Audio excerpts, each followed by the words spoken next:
Inner Wheel Bareilly glow ने सुभाष चंद्र बोस की जयंती मनाई।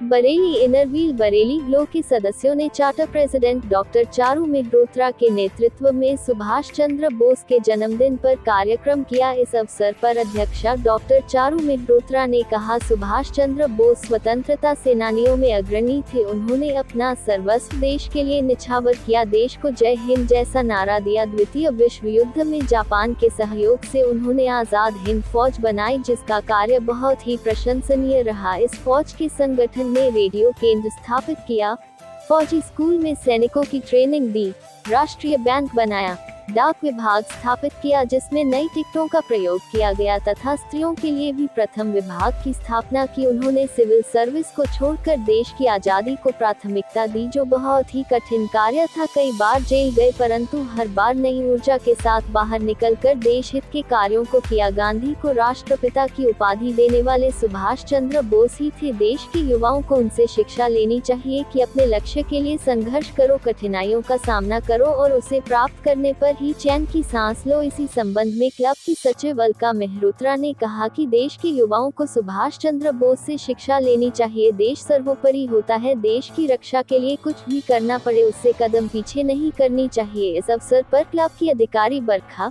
रेणु शर्मा, खुशी देवल, अक्षय, दीपेंद्र, आमीन, आकाश, अमरीन उपस्थित रहे। वह सभी ने सुभाष चंद्र बोस की तस्वीर पर माल्यार्पण कर पुष्प अर्पित किए। कार्यक्रम का संचालन डॉक्टर चारू ने किया व धन्यवाद बरखा ने किया। मैं doctor Charu Mehrotra, Inner Wheel Bareilly glow की चार्टर अध्यक्षा हूँ। आज सुभाष चंद्र बोस जी का जन्मदिन था। इस अवसर पर बरेली ग्लो के सदस्यों ने यहाँ पर एक कार्यक्रम किया।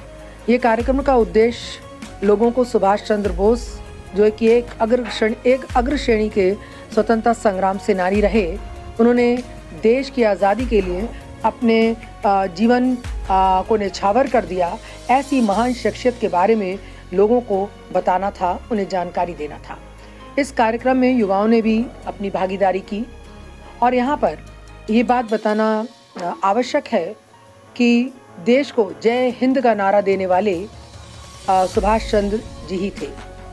ये वो शख्सियत थे जिन्होंने कहा था कि तुम हमें खून दो, हम तुम्हें आज़ादी देंगे। ऐसे नारे और ऐसे आज़ाद हिंद फौज की स्थापना करने वाले, जिनका परचम दहाड़ता हुआ चीता था, ये सब बातें उनके व्यक्तित्व को बताती हैं कि उन्होंने शुरू से ही, जब वो युवा हुए और कॉलेज में पढ़ रहे थे, तभी से उन्होंने देखा कि किस तरह से अंग्रेज प्रोफेसर्स भारतीय विद्यार्थियों के संग एक भेदभाव वाला व्यवहार करते थे। तो वहीं से उनका विरोध शुरू हुआ और इसके चलते उन्हें 1 साल तक कॉलेज से सस्पेंड भी किया गया।